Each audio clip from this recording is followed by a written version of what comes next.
This episode of the Relationship Status Podcast is brought to you by the Southern Elegance Candle Company, where modern values meet Southern charm. Right now, check out their fall and holiday collection with candle scents such as caramel latte, fireside, sweet potato and brown sugar, and our personal favorite, orange spice. The scent is cloves wrapped in a citrusy orange essence that takes you all the way back to grandma's house. This one is sure to be your favorite, just like it is ours. So visit secandleco.com and use our promo code CRUX, that's CRUX, for 15% off all regularly priced items.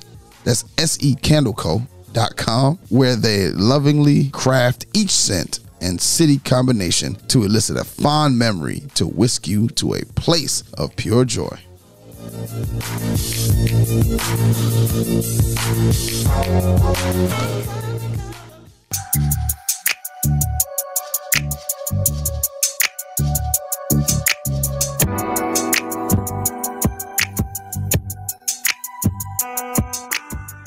Welcome back to Relationship Status. It's your girl, Nique Cruz. CL Butler. And your boy, Yusuf in the building. And remember, you can catch us on all podcast platforms. Remember, you can follow us on all social media platforms at RELSTAT Podcast. If you want to join the conversation, email us, RELSTATpodcast@gmail.com, or hit us in the voicemail, 843-310-8637. Nique, we are back for another week with the good people to give them some good vibes. How are your vibes this week? All good. All good? All good. All good vibes this week. All smiles. Okay, all smiles. CL, my good brother.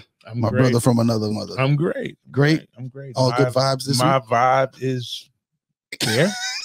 Yes, it's in check. Your vibe is in check. Yeah, my You passed the vibrations. vibe- No, my vibe vibrations are vibrating. They're vibrating. They're vibrating. Okay. Yeah. All right. We're going to go ahead and get into our episode today. We are blessed to have communication specialists, I would say, on. His name is Mr. Rob Howard III. Welcome to the show. Thank you. Give it a little applause. Oh, I got it. Okay. How you doing today, Mr. Howard III? Fabulous, incredible, ravishing. All right. Ravishing. Okay. Well, I am CL Butler II. So, so we got a second and a third. We got a second and a third. Okay. Well, and a I'm- first. I'm Nique Cruz the first. Okay. The first. And Okay. I am a first. I'm actually a first now. You are a first. Yes. You are a first. My son is a second. Your son is the second. Yes. Okay. Amir is actually a second. Oh, Okay. yeah. Okay. I'm first of my name. Nobody gets the Game of Thrones reference. I know Rob. I know I Mr. know. Howard does, right? Yeah. Yeah, they suck. Yeah. How you don't watch You Game of know, Thrones? he always throws us under the Jesus bus. Christ, man. I can't Might be stand the that greatest show in TV history. I just I couldn't don't get know into it. Okay, what's better? Martin, fight me. Martin? Martin, I don't know about better, but I do enjoy a good Martin. But you can watch Martin at any time of your life. can you? I can't. I can. Oh, Oh, he doesn't watch. He's never watched Martin. I right? have watched. I watched. He doesn't enjoy Martin at I don't all. enjoy He it. doesn't even think it's funny. I don't think it's funny. my. I think it's like bits and pieces are funny, but it's not that great to me either. Yeah, it's not. It's, We should have told you this before pre-interview, huh? Probably wouldn't have just been me and you on. This is a genuine connection here. Like, okay, we care about Martin, and they have no love for Martin. None. nah. None. No, I have a love for him. But I like his movies. I like some of his stand up, but the show Martin. Martin I'm is out. it's a good show. I'm outside. It's decent. It's something to watch while you're going to sleep.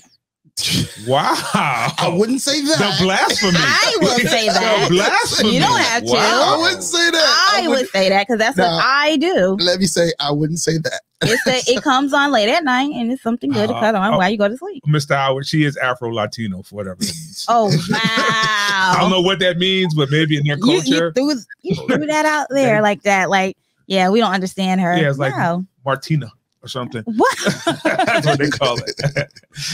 Okay. Well, Like from back when there was DVDs, I have the DVD collection of Martin. Also, that's class. Wow. I give you that one. A reel of a Martin. you have a DVD player. I had one. I don't even have one no more. Yeah, I know. Okay. I was about to Okay. say, they don't even make them no more, do they? Yeah, they do. They do. They still Cars. Oh, yeah, they do have DVDs. You said they make them for cars. Yeah, the old form of media here. Yeah. So welcome to the show, Rob. We appreciate you taking the time to be with us. First off, where are you from? Inglewood, Los Angeles, Wood? California, America, Earth. The Wood?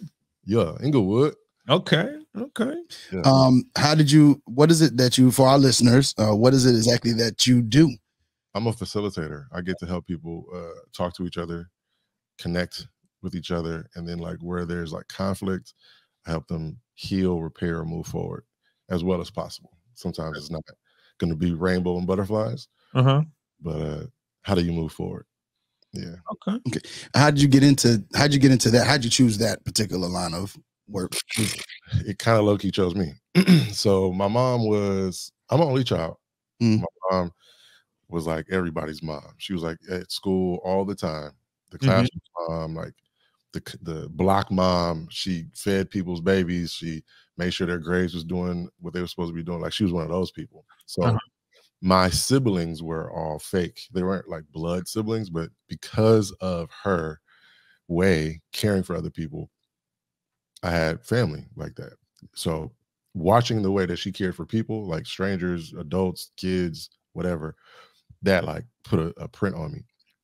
And then in college, I switched from hella different majors, finally focus on Africana studies, learning more about myself and my culture, people from the continent and how that spread throughout the world.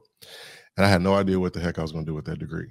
I was like, I don't know how you make money with this thing. I know I learned, but what do you do to make money? And I met somebody and they were like, there's this nonprofit in Long Beach that does these programs where they take people up to the mountains for like this weekend and they learn more about their culture and each other's culture and oppression and racism and all the isms and how to like get together and like be more respectful and tolerant to each other. I was like, that sounds cool. I mean, are they paying? Is there benefits? And I end up like joining that org, getting trained, working for them for like 7 years while pursuing music. Like it was my check while pursuing the dream. And doing those programs, I was facilitating. I had to sit in a space or stand in a space to get people to talk to each other. And I loved it. I would do it for free. I would do all the programs. I started doing it for contracts, eventually got hired. And I loved it. And that kind of turned into this, where now I charge people or I do it for free on TikTok. And it pays for all the good stuff, all the fun stuff in my life. All right. Facilitation pays for that. So what is the official title? I have a couple. I don't have no jobs, but everything that I do is through a contract through my business. My business is called Talking in Circle LLC because we use the old tool of sitting in a circle. I don't know if you've ever been at a campfire or a breakfast table and you go around and people answer the question, or Alcoholics Anonymous or different spiritualities have that. I played Duck Duck Goose before, so there we concept you get in a circle and talk, play the game. You can see the tool. But if you go back far enough in anyone's ancestry, all people of all ancestries used to sit in circles before like society changed and made that not weird. And people had power and they would stand up and other people would sit down and listen. But back in the day, everybody would be in a circle. So with schools, I do something called restorative justice. So I'm the director of restorative practices or restorative justice in a school district. And then other contracts, I'm like lead program director or camp director or this and that. Like it's just a bunch of different titles depending on the work. Oh, very interesting. Yeah. Very interesting. So so what is it like? How would they get to you? What point do they come to you and say, hey, look, I need a communication specialist? Yeah. And how do they get to you, so to speak? Yeah. Well, now the word is out a little bit more, and I've done enough trainings and workshops and conferences that people are like, oh, this guy, he's really good. It's kind of like The Fixer. What's the I never watched it. Scandal. Okay. Oh, The Fixer with Olivia Pope. Olivia Pope. And terrible TV, but okay. I never watched that show, but I know the concept. Right? So like people who face a problem might hit other people in their network. Like, is there a person that can come and fix this? Oh yeah, I know a guy. And I'll get an email and it's like, the situation's hot. My favorite way is not that. My favorite way is to start before there is a actual crazy hot problem. To establish some cultural norms. Like, this is how we should talk to each other. This is what respect looks like. These are the things we want to keep in mind as far as identity and culture, gender, sexual orientation, race, ethnicity, age, hierarchy of power, all that stuff. Like, keep in mind that when you're talking to a person, you're talking to them and they see different things. Like, there's prejudice, there's bias, there's all this stuff that could come up that impacts the way we feel when you're saying or doing what you're doing. So that's my favorite place to start. And now that I'm doing well with social media, people hit me up in my DM like, hey, you want to come do a workshop? You want to come do this training? What do you have to offer that can help us with this problem? Like, find me online. Okay. Because people need to talk. Heck yeah. Families do too. Like, it's not just corporate and school no more. It's like, absolutely, families will hit me up and I'll jump on Zoom with them. So how young do you start the communication process? I mean, do you go into like elementary schools, primary schools, or high school? All of it. So like in the school district that I'm like majority contracted with, it's a district wide move to shift culture, to have people respect each other's cultures, to talk more, to not expect other people to come in and save the day or fight the fire or fix the problem. That you are more invested in yourself. But if you have a group that cares about people on both sides, blah, blah, blah, that starts at elementary school. And it's not just kids, it's the staff. Because most of the things that kids learn is from watching how adults mess with each other or don't mess with each other well. So yeah, elementary school for sure. Elementary schools are okay. Yeah. Do you get couples contacting you saying, hey, look, we need, she don't listen to me, I need her to listen to me? Yes. Yeah. How do I make her listen? So couples too. How do you help them? What do you pretty much do in those cases? Because it's got to be different than dealing with two coworkers at the job that can't get along. Yeah, no, though, but like, it is different. The assessment is a little more slowed down with a company, with a lot of people. I have to talk to leadership. I have to talk to some people who are not in leadership with a larger org or system like that. But a couple is like person A, person B. I don't know the problem, but there's clearly something that you want to either start doing better or fix the issue that isn't working, to stop doing this other thing. And the tools are really simple. We don't start with the problem. We start with communication. How do you talk to each other? Right. And not just the verbal. How well do you listen to each other? Can you repeat back what you thought they said? Is that what you thought you said? Because they heard this. Like, those tools are the beginning of it. Okay. So effective listening is a big part of it. Because a lot of people don't talk about effective listening a lot when they talk about communication, but it is a big part of communication. Yeah. We say communication, and it should be communication is listening and sharing. I think listening to understand and sharing to be understood, or vulnerably, is another way I say it. Those are the tools. That's what communication is. If I'm just talking, this podcast is going to be trash today. Okay. I got to hear what you're saying. I got to listen to your question. I got to pay attention to like the cues that you're saying with your facial expressions and the head nods, and you know what I mean? So what is Nique saying right now? Nique is saying that she agrees with what I just said. Listening is important. Okay. Body language. Body language. Okay. Well, go ahead, Z. On you. Okay. So what has been what would be like probably your most difficult, I can't say customer, or most difficult client that you have? Who would be more considered the most difficult client, men or women? Ooh. Or hold on a second now. Let him answer the question. No, I mean, I want to help him because we want to stay politically correct. It all depends on what you identify as. So, in what identification is the biggest problem? Yeah. A cis man. Wow. No. The harm that heterosexual cisgender men in power have created. Ooh, look at that king speaking. The ability to see themselves as the problem that caused harm. Even if they're like, well, I'm a good person, I have good intentions, they can't see the harm that they cause. They don't know they're smashing the flowers and knocking things over. They don't see it. And that, on top of what they do that's harmful, the blindness to it, I would say men. Yeah. That's a good safe answer here. It's a good safe answer. Yeah. That wasn't the answer I was looking for, though. You can't. Probably because you know you're hard headed. That wasn't the answer. Like what? Okay. I'm the problem. But it starts with men. Yeah. More so, Nique. Yeah. I'm not going to argue it. Of course you're not. Of course. Well, I'm not going to argue. If you think about systems of oppression, we just name a couple quick ones, right? Like sexism is a system of oppression, right? Yeah. So there's a group that has power and there's a group that gets targeted or disadvantaged by that system, whether you like it or not, you created it or not, it's out there. But then you can go age, you can go class, sex orientation, religion, spirituality, gender expression. Like we can keep rocking and going down all these lists, right? Gender expression. I have never, that's definitely a Cali term. Gender, I've never heard that before. Wow. Gender expression. This transgender is in gender expression, right? Okay. So like biologically, whatever they said on the paper, what color beanie they put on the baby, that is sex, like biological sex. But gender expression shows up differently. Cisgendered. When I walk in a room, people see my gender and they usually assume it correctly because of what they think about gender.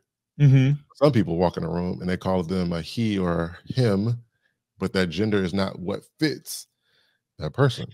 It's complicated. It's complicated. You know, and we didn't ask, what do you identify as? He, him, his. Okay. Yeah. You have to ask that question. So I prefer Okay. Wow. I got a little uncomfortable there. I didn't know what's going on. I was like, did we go too far? Or rule number 1 is listening. Is that correct? Okay. Actually, I don't even use rules, but yes. You don't use rules. Explain that. So on the board, like if we were doing a workshop, I would start with group agreements. Group agreements. Right? They're either agreements or guidelines that we strive for. Because implying of a rule is like, if you break the rule, what happens? And then you got to talk about the enforcer and what's the consequences and the punishment. And all that. As opposed to doing that, I use agreements or guidelines because if I mess up, if I fall off, it's my job to try to pull myself back, but it's the group's job to also remind me of what we agreed to. We said we're going to use one mic, one person talking at one time. Or we said that we was going to speak from the heart and tell our truth. We said that we were going to listen to understand. We said that we were going to not yuck people's yums, right? Like it don't got to be something you agree with. If that person likes that or believes that or does that, that's theirs. You can share your opinion, but don't yuck it. Oh, like these are agreements. I like that. I like that too. Okay, so is that why the 4 agreements are the 4 agreements versus the 4 rules? It's hard to live under these rules. We live in a society that loves laws and loves rules. I love rules. I'm just a rules guy. Like that's the rule. You really are. And I get it. Some people I don't feel oppressed when I hear rules. I'd be like, okay, these are the guidelines. So if I'm a cheat, I can't break these rules. Right. Or I deal with the consequences of making that choice. Yes. Yes. Right. So agreements better fit communication. Okay. Is that, does that also work for couples? Yeah. Or is that better for a group? Yeah, I think you should have agreements in couples. What I find is, and we can go all far, far left. But okay, let's go left. Let's go left. Really, really, really well with communication. I'm not gonna gas y'all. The community that does really, really well with communication, even around love, sex, touch, consent, is the LGBTQ community. Okay. Or the kink community. They have to talk way more, and they do talk way more. Heterosexual, cisgendered, monogamous, traditional couples, right? They talk about everything. Just because 2 dudes are gay or two girls are gay or whatever doesn't mean they're a compatible match, or that their sex is going to match, or that they're looking for the same thing. Like they have to talk about all kind of stuff, right? Okay. So the conversation and the way they have conversation is normalized, where me and a woman who might find each other attractive and want to talk to each other, we don't really talk about all the stuff. We don't talk about, well, how do you like this? Or what do you think about this? Or how do you feel about this? And what's your preference of this? Or what gets you off this way? Like, we don't talk like that. We just assume what I like is what you like, and what you like is what I like. And we're just going to do that unless it hurts or it's uncomfortable. Then you should tell me. And then maybe I'm quick enough to stop. That's a lot. Some people would say we should probably have a conversation about those things first. Oh, okay. Okay. Well, not being the devil's advocate, but let me pose a question here. Yeah. Do you think the LGBTQ community handles it better just because of the age of their community? Yeah, I think maybe heterosexual being. Yeah, it's a culture after the dominant culture, right? So they have the privilege of going, this doesn't work for us. Yeah, they can see where we failed. And it's like, that's trash. Let's do something different. What is this? And then they can tweak and remix and evolve. While we're stuck in our traditional ways that we've picked up from Western, white, wealthy, Christian stuff. Yes. See, I love it. Well, what I would say is, and I didn't think about it in that way until you posed that question, CL. Like, they have the ability and the privilege. I would say the privilege of there being really no conformity to or rule settings or anything. Yeah, they're literally setting it as they go. Whereas, like you said, we feel like we have to abide by the rules of society. Not those boxes, those rules. This is what a man does. This is what a woman does. This is what a couple's supposed to do or not do. By being countercultural, after the dominant culture has messed them up and oppressed them, they go, let's talk about this. You know what? That's trash. We should never do that. Like, they can look at it. That's Yep. Yeah. And we don't even talk about it. And they can change it. Yeah. And you didn't go to school necessarily for communication. It was African American studies. Yeah. And you dove into communication because you saw a need. Yeah. What it found you, but did you once it found you, did you find the need? Yeah, I was pursuing music. I was writing R&B, I was DJing, I was making beats. My goal was to get on in the music game. I wanted to be like a version of the celebrity CEO, like Diddy, Swiss, Timbo, Ho. Like, I wanted to be in that space because I'm smart. I'm super, super smart. And I can look at strategies for this, this, and that. I know a bunch of talented folks. And I knew that I believed in their talent. And with these things combined, we could do that. Mind you, I'm like in the community doing like gang intervention over here and like cultural trainings for this company over here, doing all this stuff over here in the daytime, and then at night, studio, club, stuff like that. And then I'm like, I don't think this music thing is going to go the way I thought it was going to go. Actually, I don't want it to anymore. Okay.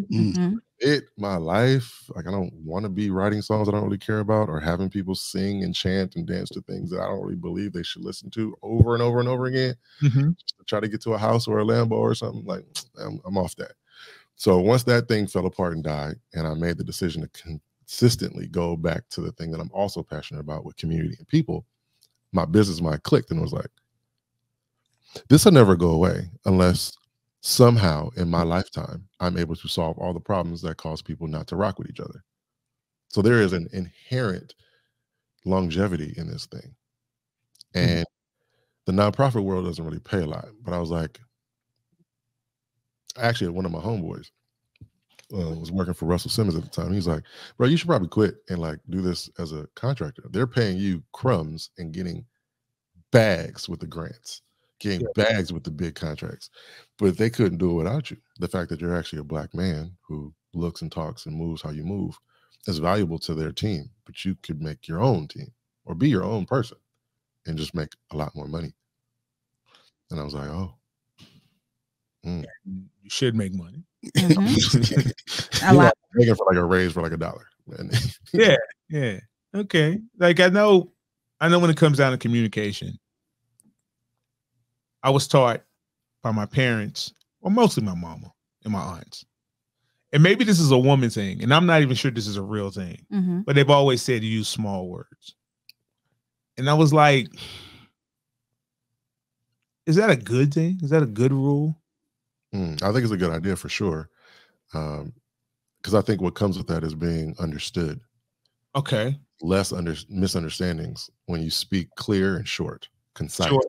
Okay. Right? Okay. Short sentences. Yeah. Small words. Stephen A. Smith or like Neil deGrasse Tyson. I mean, Neil deGrasse, Like when I watch them, it's almost like they're juggling with words. They're throwing words in the air, and I don't always know all the things that they're saying. And I'm impressed by the word choice, and I don't always know what that word means. I can put it together, but I'm not walking away like he said this, he meant this. Yeah. Right. But when people speak short and clear, it's kind of hard to confuse that as much. So they were giving me good advice. It's a good game. I was going to ask, what exactly are small words? Small words, like no. That everybody can understand. No, I don't want to do that. No, that's not going to happen. Yes, yes, or yes. It would make for a bad podcast, though, right? Like when you explained it because he asked for clarity, more than one word. Oh yeah, example, right? Yeah. I think sometimes in a relationship we get frustrated with people who don't speak long because it's like, I want it more. Give me more to work with. I've experienced that mediating conflict with male female. Okay. He doesn't say much. He doesn't talk. Might be what they start with the message. And when we talk together, I heard him say no. I heard him say, I don't like that. That's a good word there. No. Yeah. Like, well, if he said that, then he did communicate. He just didn't give you the soliloquy. He didn't give you the poem. He didn't give you the explanation. And that's what you wanted. You wanted more. And he wasn't with it. He actually feels offended that you wanted more from him when his no was enough. Or it should have been enough. Or you should ask a different question to get more from him. If you ask me a yes or no question and I just give you yes or no, don't get mad that I just gave you yes or no. Ask a different question. I think it's because we're wanting a different answer than we've gotten. So we end up getting mad at the answer that, you're providing because that's not what we wanted to hear. Well, he provided the answer for you. Ask the right question. Yeah. Because I may not know, and I'm guilty of this. I'm going to answer the question you asked me. I'm not answering nothing else. I'm not real good on answering the other stuff because I don't know what you mean. Like, well, it doesn't even have to be that. You can just not be giving me the answer that I want. That's what I just said. I'm communicating that to you. No, you said that's asking literally the correct. That's literally what asking I just said. You're correct. Asking the correct question. But if I'm asking you the question, I want the answer too. You're just not giving me the answer that I want. You're giving me the answer that you feel like you need to give to this question. Like that can still be okay. Miss Stout, we're gonna watch your skills in live action here. Yes. Me and Nique are having a communication gap here. Yeah. And maybe this happens with me and Nique. I feel like I said something and then she repeats what I said. And when I say I said Did I repeat what he said? It was eerily similar. You paraphrase. Yeah. Huh. What did you hear? You're wrong. That doesn't mean you're right. What are you talking about? What did you hear him say? Well, first I started off with the statement. Okay. And you came back and said, well, you have to ask the right question. I didn't say I asked the wrong question. I asked the question. I didn't like the answer. Look. Huh? I asked you a question. I said, what did you hear him say? What I hear him say? Yeah. You started with was like, what happened? See? What did you hear him say? I heard him say that I need to ask the right question. And when you heard him say that, where did your mind go? That's not what I said. So, CL. Yes. What did you hear her say? Like, what was her question? I don't know. I was confused. She threw me for a loop. I was like, well, okay. I literally just said you have to ask the right question. Right question. Yeah, it's good. That's the correct question. I said, I have a problem with that because I'm going to answer what you asked me. If you ask me about this, I'm going to answer that question. I don't know what you mean all the time. And you didn't ask for clarity. You answered what you heard and was like, let's move on. Right? Like, boom. Yeah. Job done. And the conflict is actually in where you're trying to get to, which is what I think Nique is saying. Like, I wanted to go somewhere. I wanted something to happen. I had a hope, an idea, an expectation for A, B, and C to happen. And you answering the question, but also not per se understanding the whole scene. What the question was, her expectation, where she wanted to go, or giving her something else to work with, made her feel something. So then she did this, then you did this, and that's where the conflict gets hotter. Does that make sense? What I'm saying? Yep. It does. That does. Makes perfect What sense. I asked, like what you heard the other person say, is the best way to slow it down.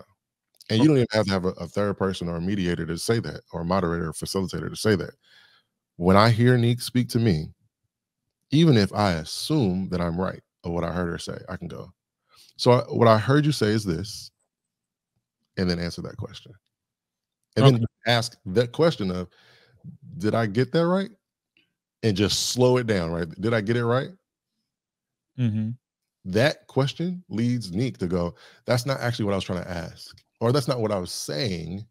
Same thing happens on Nique's side. If Nique's asking a question and CL says A, B, and C as an answer, and it feels like, that's not what I intended. That's not what I wanted to do. That's not how I wanted to make you feel. It seems like you got da-da-da-da-da. You can go, my fault.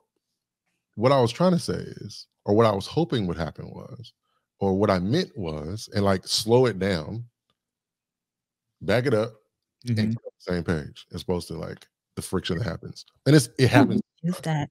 Well, the reason I'm baffled is because I started off saying I don't have the intel to figure out what you mean. I know what you asked me, and then I'm just like, oh, this is what you asked me. So earlier we talked about listening to understand and answering or speaking to be understood. We just move like that, especially men. Like we talk to each other in a certain way, especially in the cultures that are like very masculine, like sports or business. It's not a lot of slow down in there. It's like the play is this. Like this is the play. Run the play. Be where you're supposed to be. This is what that means. Not to break it down and analyze.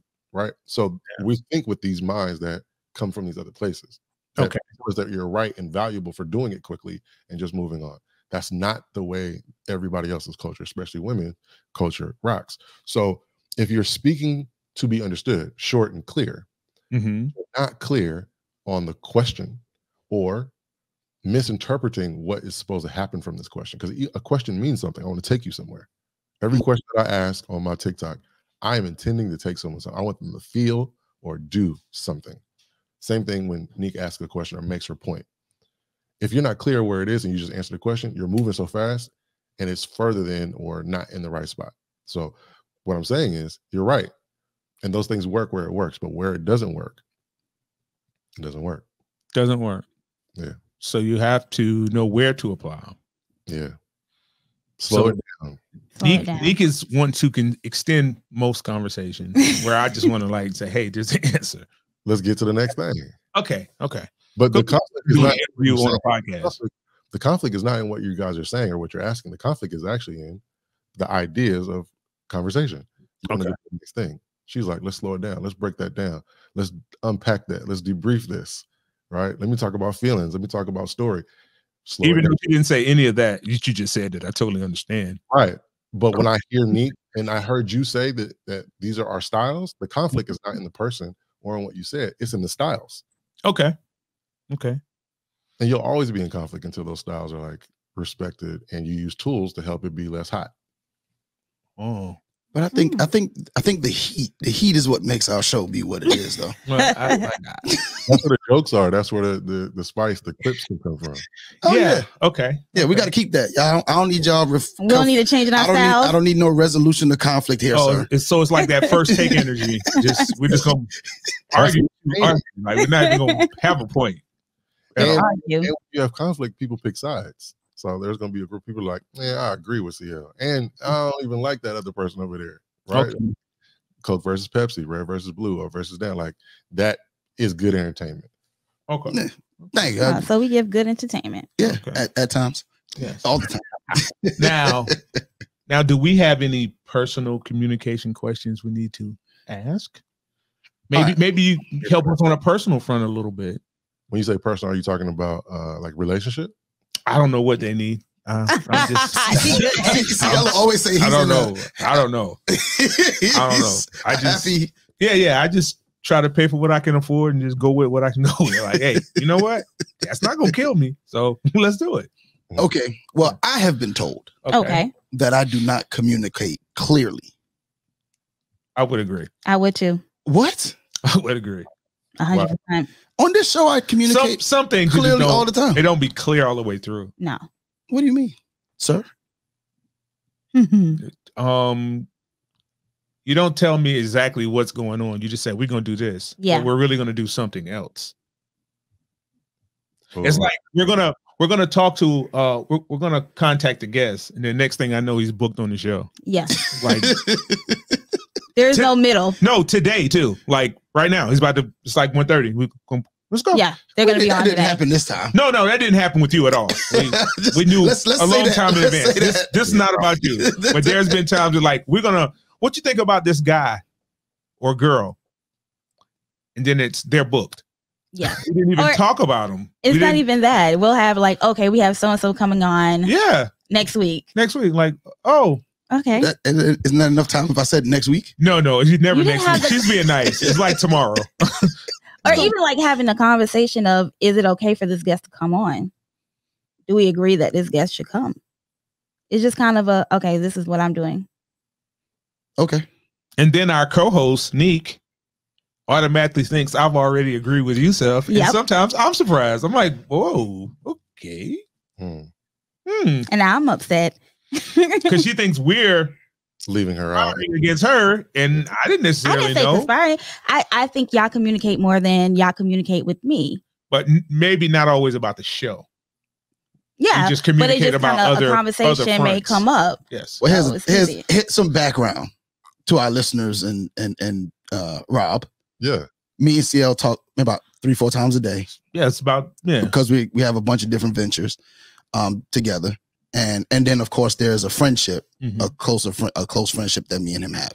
Yeah. So we talk throughout the day. Like I don't think there's been a day we haven't talked. And if it is, it's probably because no, that's not the case. And if it is, it's probably because busyness, just life just kind of got hold to it. So naturally, some things we would talk about just kind of come up. Whereas Nique, I talk to her as much as he has to. He doesn't. I'm not cared for it that much to feel like as much as I have to. I mean, but I think there's people in your life that you talk to daily, and then there's people in your life that you talk to periodically. And Nique's one of the people that I consider her a friend that I speak to periodically. How are you going to tell me what I consider? If you would, can't tell him what he thinks. You're right. I can't tell you your experience. My apologies. It's not my experience. I consider you a friend. Like if something was to happen to you, I would be concerned. I consider that a friendship. Okay. That's so there's so many dynamics that just came up in that honest thing, right? That honest thing just said at least two things really loud to me. The triangle, right? There's three people. The triangle is hard to balance. There's only one way to balance a triangle. There's got to be perfect angles in each side. Okay. What I'm seeing is that there's a connection between the two bros that is more than just the show. So that angle is not the same as the angle connecting to Nique, right? Like a perfect triangle has like, what is it? 45, 45, 45 or 45. 3 45-degree angles. So what I'm seeing is there's a strength up there where there's more balance, there's more relationship, there's more connection, there's more history, there's more interest, commonality, whatever, right? Doesn't mean this other triangle is not valuable. This other angle in the triangle is not valuable. It's just not as strong, right? Then there's gender dynamic, right? And then there might be time of relationship, or why don't you invite me? Like it can happen in friendship groups that have a 3. It can happen in a family with the middle child or the youngest child and the oldest child. 3 kids all feel different about the way pops or moms or the family treats them. And why is it? Well, because I'm the youngest, I'm the middle, I'm the oldest. That dynamic comes up. There's also personality style. I think Yusuf, what I heard is you made a decision and it wasn't a communication, it was a decision that felt like you were trying to include and give a heads up, but it was a decision, right? Decision's already been made. Like, I'm being inclusive. I'm being informative. You know? Information, but you did not include. Okay, I have to do more. I have to be more inclusive. Is before you move to their guest? I have an idea. What do you think about this? Is what I think you were trying to say. But then you made a decision, which didn't matter what they thought about it. Well, here's no. If they're like absolutely no, then you be like, all right, I hear you, but you got to explain it now because I've already committed. Well, here's my thing, and I think that this is probably one of my issues. CL tells me all the time. I'm like if I think it, I'm gonna go do it. I'm not gonna wait. I'm no plan. No plan. Just go. Just the goal, no plan at all. He's a go-getter. Yeah. I tell the story about when I started podcasting. I literally thought about podcasting one day. I went to Best Buy, bought the worst mic in the building. A friend of mine called me, say, "Hey, I want a podcast too." I said, "Okay, let's do a podcast." And it literally in 5 days' time, I was podcasting. It sounded like nonsense. It was really bad, but it got me here. Yeah, so I always feel like I'm more of a, I'm gonna go do it, and then I'll kind of figure out everything else later. And a lot of times, CL and another close friend of mine, Malcolm and Daniel, they pull my reins a whole lot. So I've learned to talk to them more. But when it comes to certain things, I still say it and then just go ahead and do it rather than maybe I need to wait for people. No. You do need to consider. Yes, I need to be considered. An activity I do called the medicine wheel that came from indigenous, we old school was Indian, but they're indigenous folks. Yes, indigenous. Tribal folks, right? And they look at the balanced wheel, having seasons and colors that are not all the same. In the wheel, there are 4 animals. There's an eagle, there's a deer, there's a bear, and a buffalo. Eagle, deer, bear, buffalo. You sound like a buffalo, Yusuf. I'm pretty sure that's a compliment of some sort. There's no bad seasons in the year. Okay. Yeah. I don't think it's a thing. Right? But buffaloes, the good thing about buffaloes is they're doers and they can push. The bad thing about a buffalo is that they run over people or they push too hard, too fast, too much, right? I look at myself in that wheel as an eagle. I'm a visionary. I'm up in the clouds. Sometimes the negative of a visionary, idea-driven people is that they lose the details because they have another idea. They're on to the next idea, the next cloud. They're not looking at what will it take to do it. And sometimes they're so caught in their thoughts or the idea, they're not actually helping do anything. They're just, I got an idea, let's go. And then the buffalo might be like, psh, and they try to make it real. The deer is about relationships. They're usually taken advantage of because they have a hard time saying no or creating boundaries or keeping boundaries because the relationship is super there. They care more about how does it feel when we go do this thing or build this thing and make this thing work, as opposed to the thing working and the victory. They care about the relationship. The bear is the procedure. The book says this is what we should do. This is what logic says. I don't care what you feel. This is the. So I think CL's a little bit more. We know who that is. Yeah, we definitely know who that is. We know who that is. Every conversation starts with first, we got to take our feelings out of it. Yeah. So I wouldn't say all that deep, but I can tell from this conversation. Yeah. And I would say Nique is a little bit more of a deer, is what I would say. Oh, okay. Right? You have balance, but you're missing the eagle, which I'll be today. Okay. Picture. Got it square. Speak about the big idea, right? So we have balance today. But where you don't have balance is going to be where the friction is.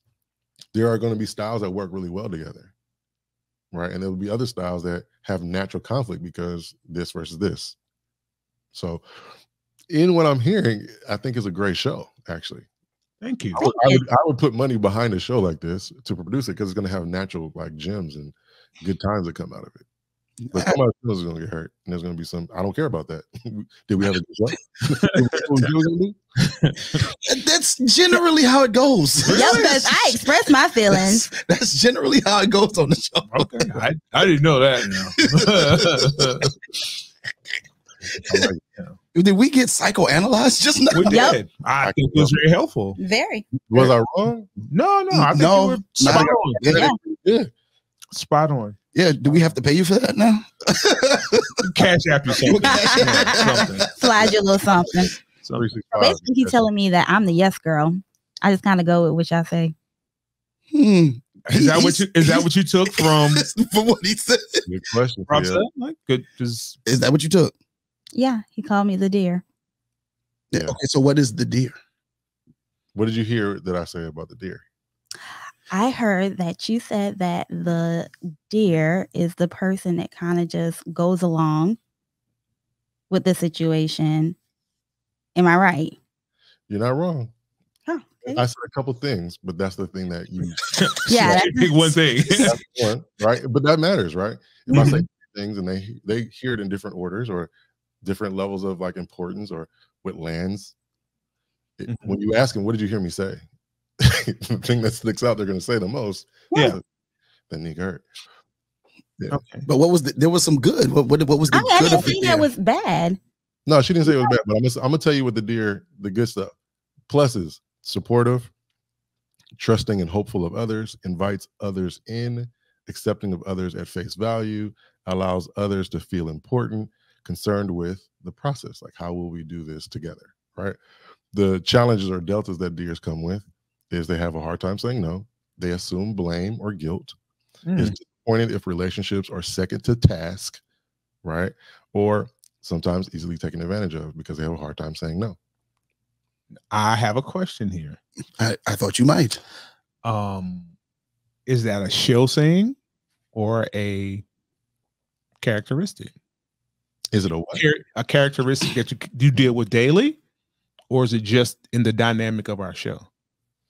Because like when I'll just go say me, like when you said bear, I think that applies to other aspects of my life, not just the show.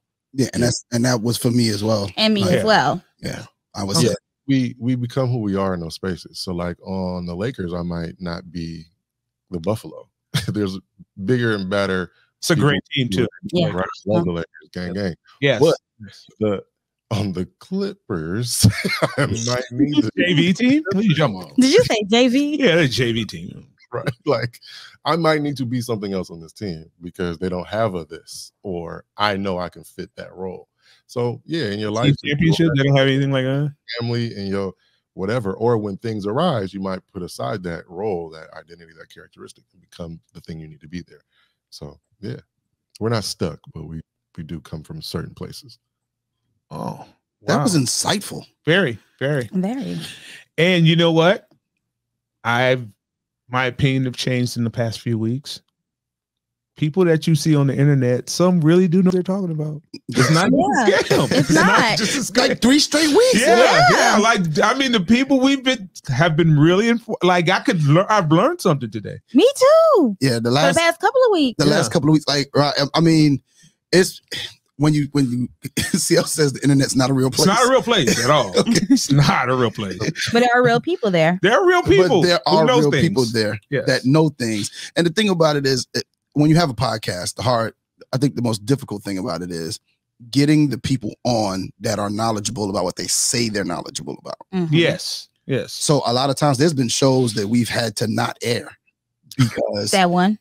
Yeah. There's been shows that we've had to not air because the person's personality, because what they said they could do, they came on the show and couldn't. Yeah, they were talking about relationships. Said they were relationships experts. Yeah, talking about cryptocurrency. Like, what are you doing, my guy? We didn't ask you that. So it's not a real place. That's hilarious. It's not. It's not. No, it's not a real place. No. Or saying you're funny and couldn't tell a joke. Oh yeah. We had funny people who aren't funny. Like, show was super dry. So and of course, we always want to put out quality content, and we always we were in here. Yeah, I hate it. I hate to say it publicly, but it's pretty bad. It was bad. I just think that, and with us wanting to do push out quality content to our listeners, it's always for us to get people who know what they're talking about.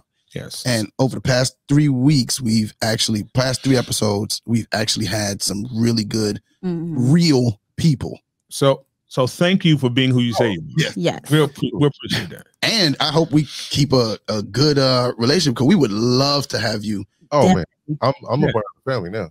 Oh yeah. Yes. Okay. Yes. Okay. You know what? No, we got the eagle. Good job. We got the eagle. We got the eagle. Now, that's all we needed. We needed an eagle.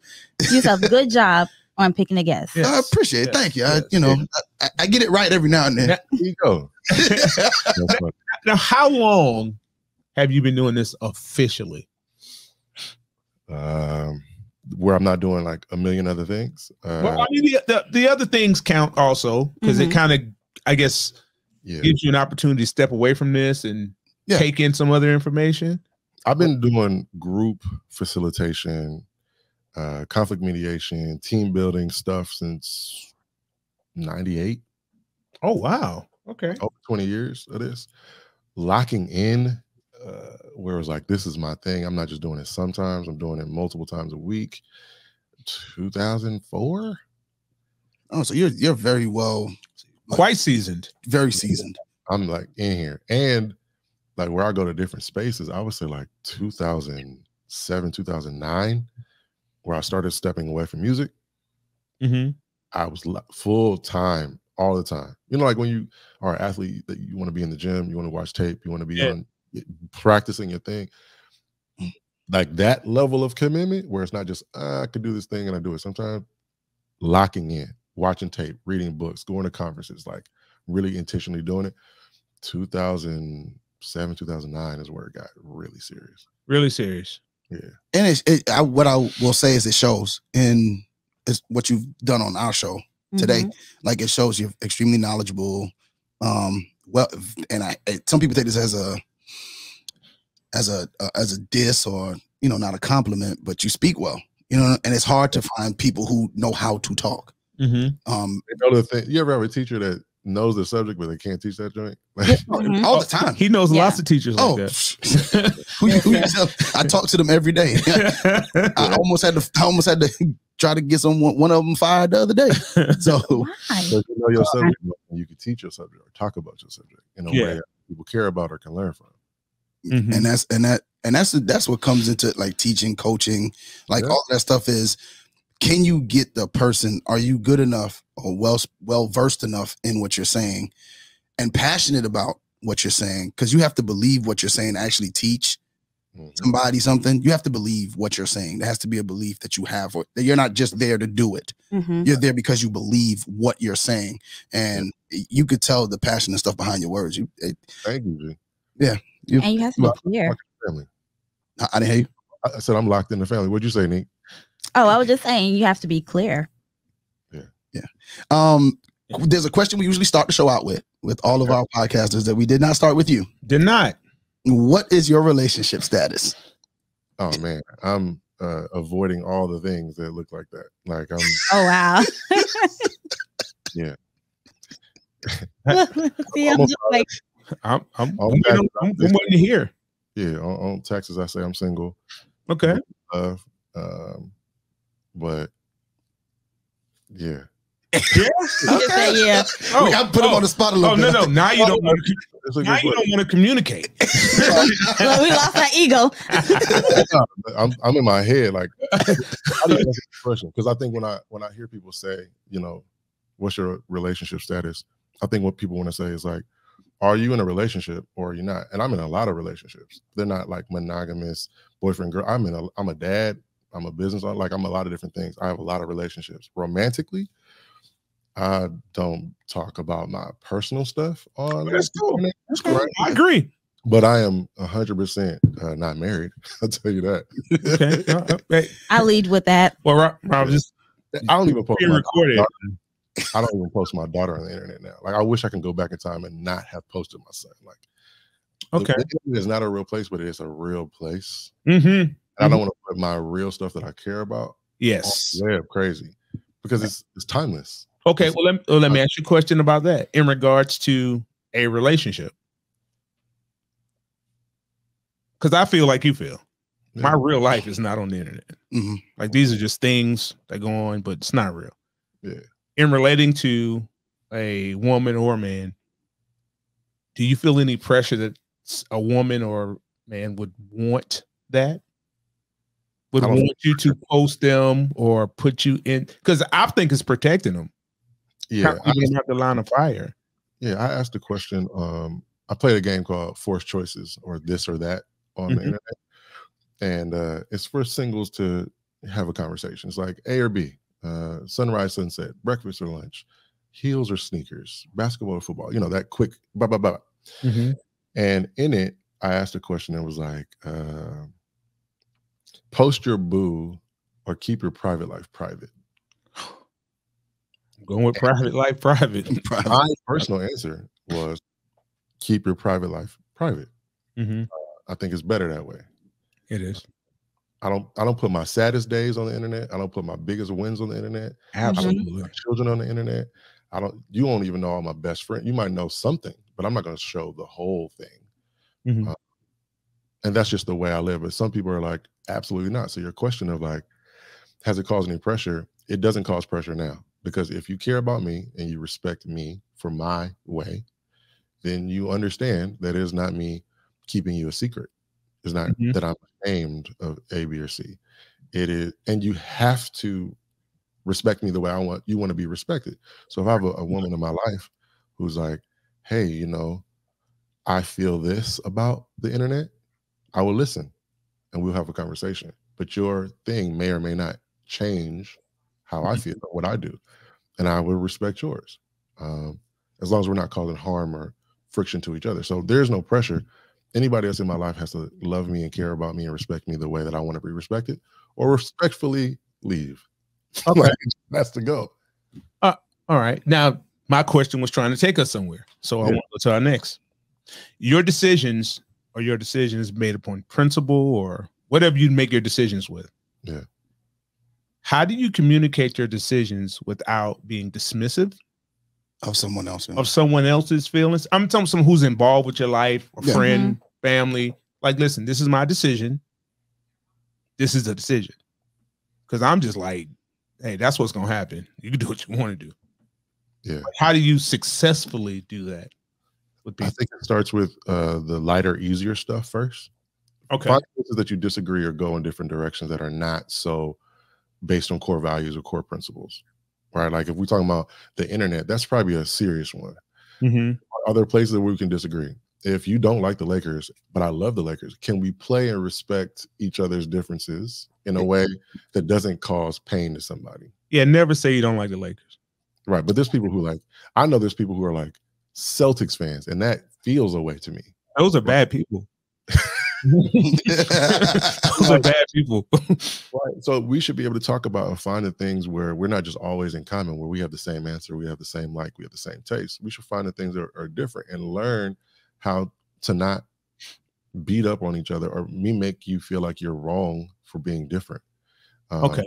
The thing that you're talking about is I could take ownership for what I think or what I believe makes you feel. Like you might feel A, B, and C, but it wasn't about you. I made a decision about my life. You asked me a question about my life. You want me to live my life because it's mine. Okay. So I don't want to own you either. Like there's another place of relationships where I go, falling in love is dangerous because there's a possessiveness that comes from it. You're my girl, you're my man, you're my husband, this is my relation. And that my stuff is where a lot of pain comes from. Really? A lot. Yeah, it's like ownership. You made me feel by doing the thing that you liked for yourself. Well, what was I supposed to do? What were you supposed to do? You live your life for you first, right? Like you're in your relationship with yourself first. So you think it's healthy to use terms like my girlfriend, my boyfriend, my? I get it, but the labels and the possessiveness is where harm and danger come from to me. Oh. So what other words would you use in place of that? My favorite is beloved. I use the word beloved on purpose every day on the internet. Okay, beloved. It's a good word. It is. It's a scary word. But that's my girl. That's beloved. Yes, beloved. Especially when I'm being sarcastic. Yes, beloved. I bet. Yeah, no. Beloved is a beloved is somebody with a beloved. That zinger sometimes. You know what I mean? Yeah. But like, can a person be someone that you care about, you connect with, you have like a future-minded goal for or with, without choking it to death with possession and mindness? Like, this is what I want, this is what I need, this is what I like, this is what I don't like. And I think we do a not so healthy job of loving people the way that they want to be loved and respecting people the way they want to be respected. So to answer your question, like as a last, it's like, I think it takes practice to be in a relationship with someone in a way where I'm in a relationship with me first. You are a co-star of this movie. You are a guest feature on this song. And I want it to be a beautiful song. I want it to be a long movie, a good story. But don't come in here using your feelings, your ways, your beliefs to limit and restrict and shrink me. And I should not do that to you either. I want you to live beautifully and free and happy, and we'll find ways to do that together.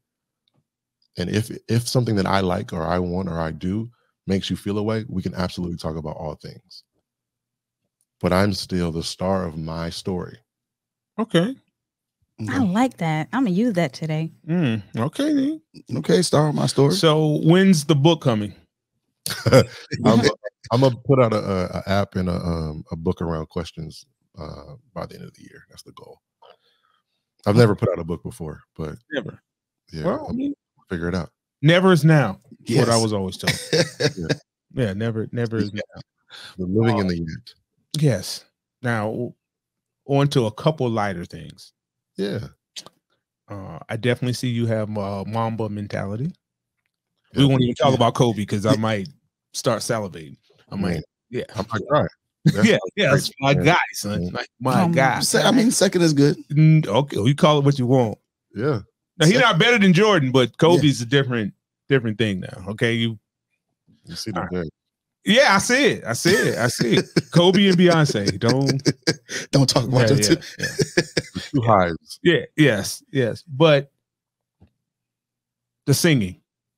What? Let's talk about the singing. What about? He said he was R&B. He did R&B, not rap. R&B. No, I thought you was hitting Beyonce. My apologies. No.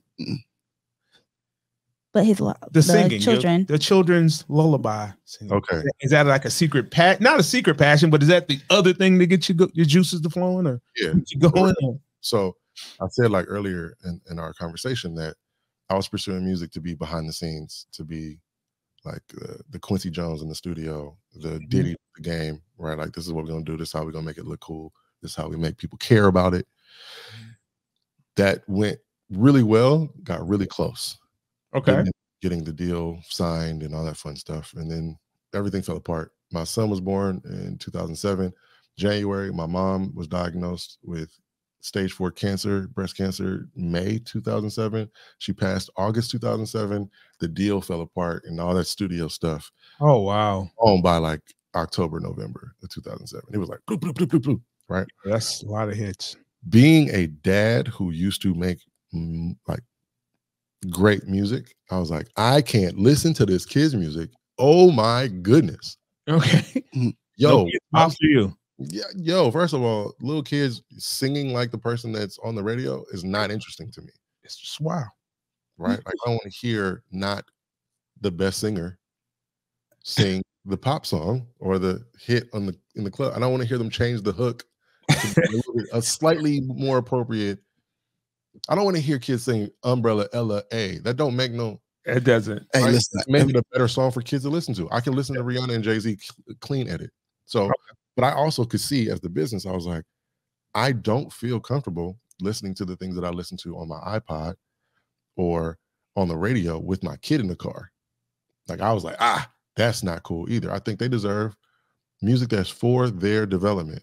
Counting shapes, sharing, clean up, brush your teeth, wash your hands, Old McDonald. Like, there's a million songs you can make that are kid appropriate to help them become better human beings. Okay. Right. But it can't be people who also like go, you know what, a sell?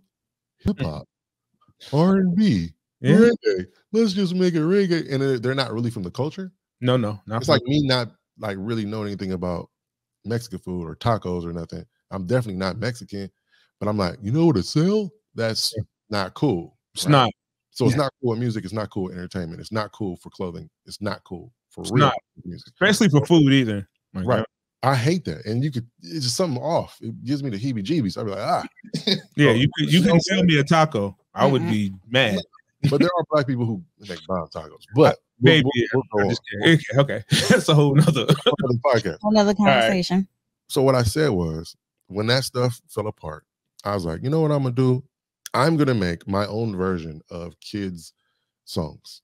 And I'm not a great singer, right? Okay. I have good ideas. My homeboys might be a better producer, better rapper, better writer. I was like, but they're not gonna get it or care if I don't do it myself first. I gotta see there's value here, we can get some money, or that it's important and they feel good to do it. So I did it in 2009, put out a project, and then I kept it like, I'm not the best singer. I need better equipment. let's do it again later. But I created a whole idea. And that kids music thing, I was like, I want to do a whole show. This ain't just the music. It's not going to just be one singing puppet. I want to cast the characters. One that raps, one that sings, one that does other stuff. A girl who sings, a girl who raps, producer. Like, I want a whole cast of characters like Mickey and his homies. Okay. Where I'm at now is you're seeing the first character, like the Mickey or the Bugs Bunny lead character, start, and then the other characters are going to come behind it. And I'm going to not only just put out the music, I'm going to put out my own show. So that is the thing that I'm super excited about.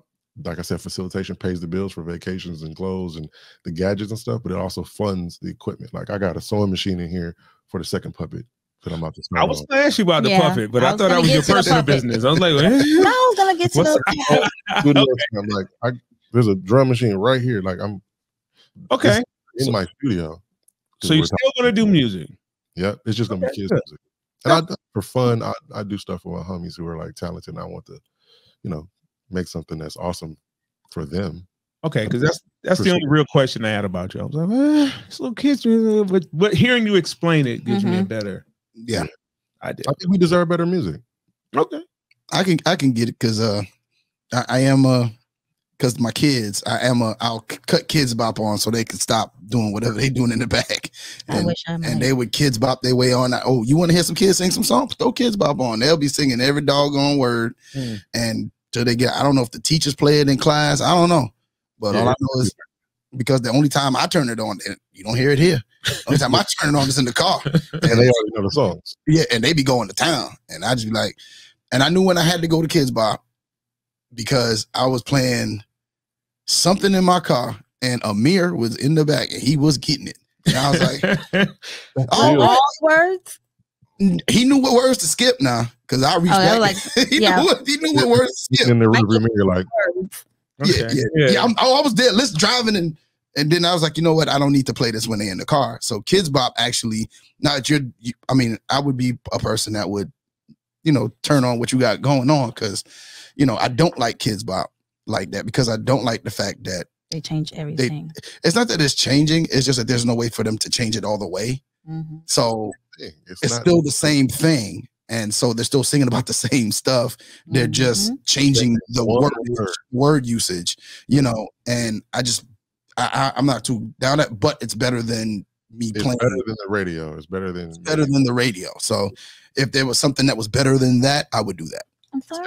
Our goal is that the moment you spend with your child, or that adults or like people who care for children, like the babysitter, the nursery school, the preschool, the kindergarten, the elementary school, Sunday school, the car ride, nap time, snack time, cleanup time, it should not be irritating to the person who's paying for it.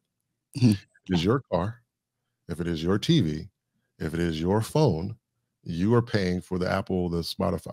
Yeah. If you made a conscious decision to say, I want to feed my child healthy food, good quality water, good quality clothing, it should not be, I want to do something for them, but this is the only choice, and I don't really like it, and it's irritating. You should have choice. It should just be one choice. There's other people who do, versions of what I'm talking about, but you should have more than one choice. One more company, one more brand that helps you go, you know what I like? This version of this song, this version of the, like, you need choice. Okay.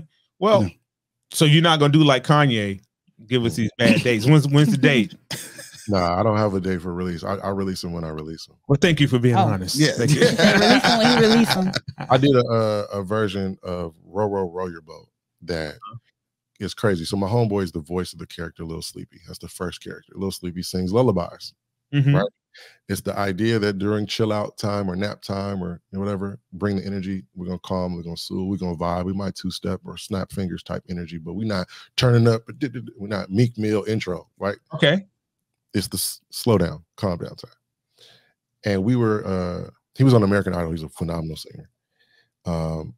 We were doing Row Your Boat, and the vibe was so emotional because it was COVID time. We had shut down because of COVID. We weren't recording. We were supposed to have already been done. My pops had got sick. He passed away at 95 on Christmas.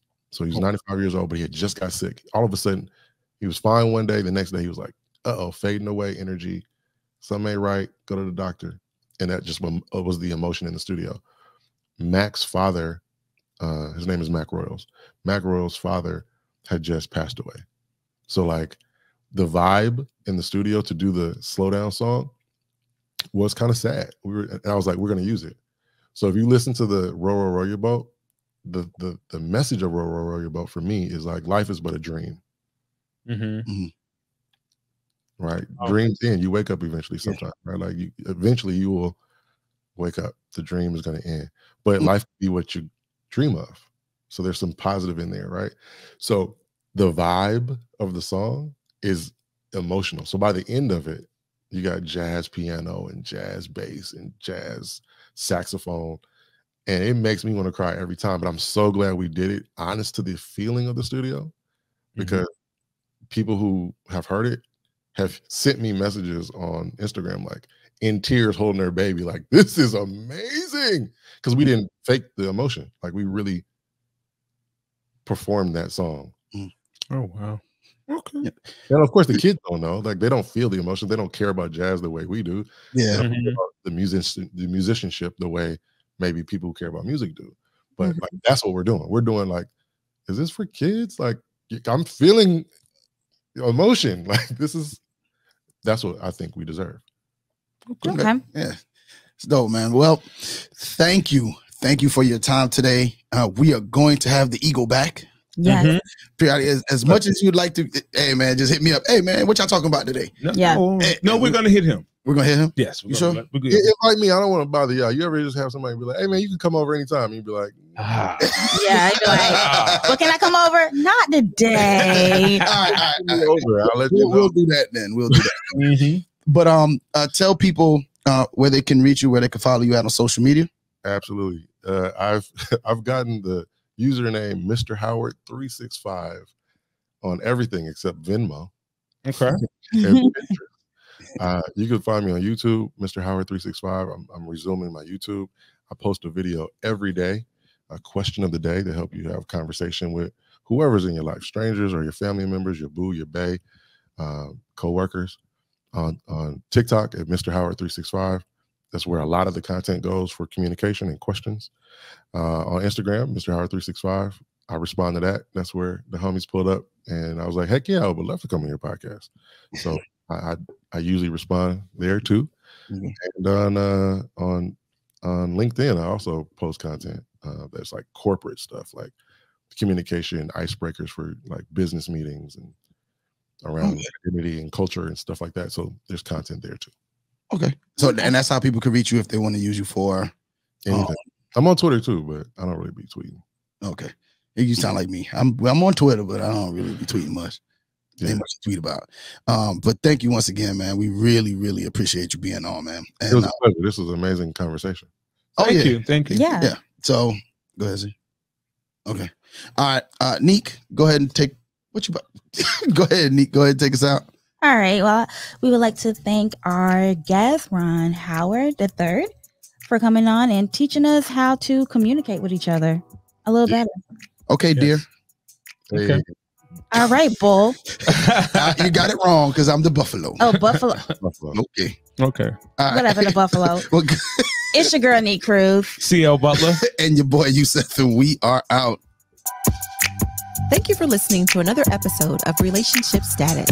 Remember, you can catch us on relationshipstatuspodcast.com, iTunes, Google Podcasts, iHeartRadio, Spotify, Pandora, Amazon Music, Nobody Grinds Like Us, and anywhere you listen to your favorite podcasts.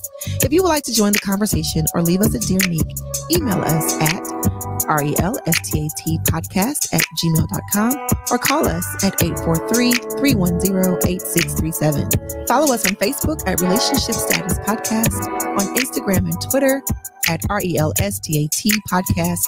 And don't forget to comment, share, 5-star rate, subscribe, and review.